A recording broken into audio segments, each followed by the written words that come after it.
حق المال کے بارے میں پوچھنا چاہتا ہوں. ایک تو بیوی کے نزدیک جو حق مال ہوتا ہے تقریباً 10,000 وہ میں نے ادا کر دیا ہے.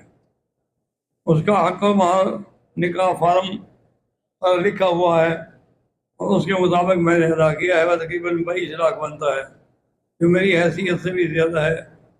بہرحال یہ بھی ادا کرنا ہوگا. ایک ہے حق المہر، وہ الگ چیز ہے. ایک ہے کہ بطور اخلاص یا محبت میں آپ بیوی کو دوں گا دیا، وہ الگ چیز ہے.